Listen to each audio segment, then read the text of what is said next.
More than a dozen Democratic presidential candidates have called for the Attorney General to release the Mueller report.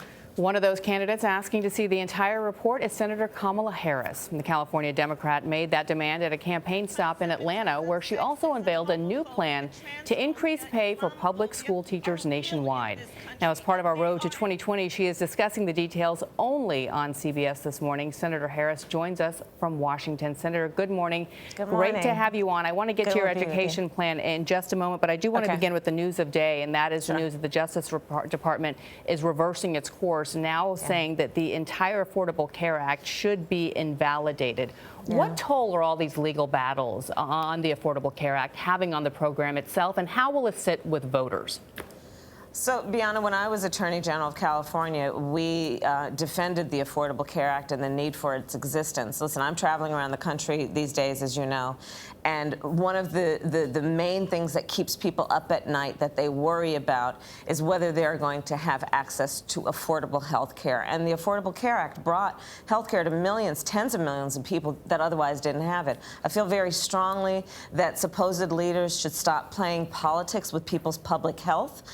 People want to know that pre-existing conditions will not be a barrier to them receiving the health care that they need. And I think this is a critical matter, and we shouldn't be playing games with it. And we know that health care was a huge issue during the midterms, expecting the same in 2020 for voters. Yes. You're right. It's still an issue. It is what keeps people up at night. And what also keeps people up at night are wages, specifically for teachers. And that's something that you're talking about today. You are announcing that you have a plan that will invest in American teachers and give them a $13,500 raise to close the teacher pay gap, as you call it. That is a very lofty ambition, and you should be commended for it. But the big question is, how are you going to pay for it? Sure. Well, first of all, I look at my friends who are successful in the private sector, and I admire that they understand that we really should look at these things through the lens of whether we're going to get the return on the investment. So let's look at it as an investment. We can judge a society, I think, always by the way it treats its children.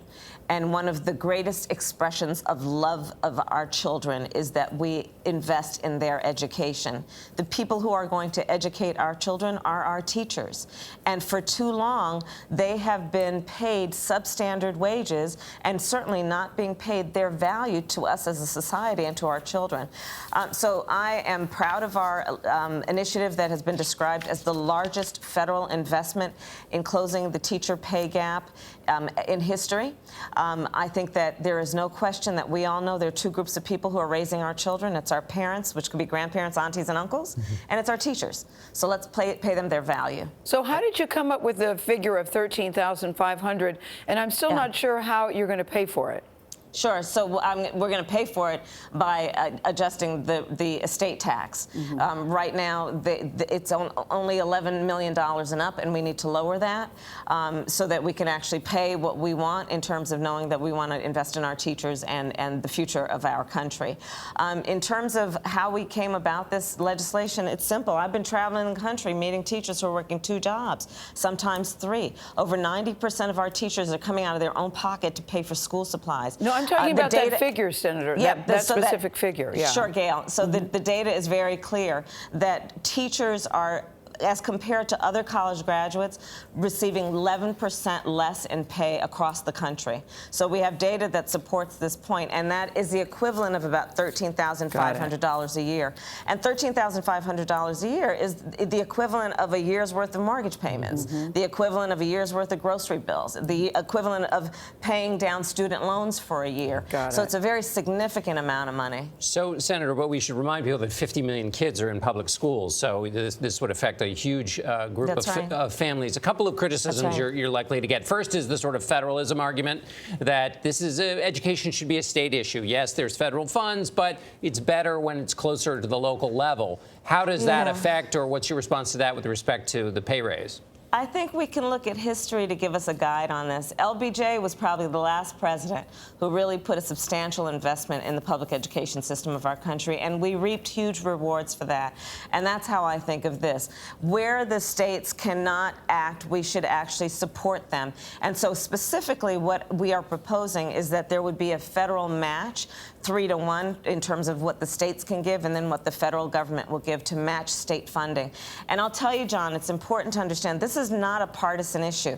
You could look at the teachers in Oklahoma and Arizona, so-called red states, who have demanded better equity around salaries. And we know it's because we have to understand that the education of the children of America is not a partisan issue. And it should be a nonpartisan issue, frankly.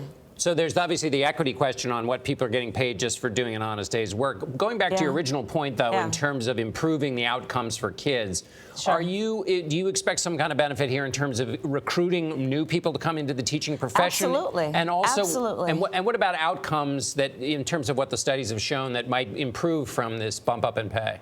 You're absolutely right. It's going to be about recruitment and retention.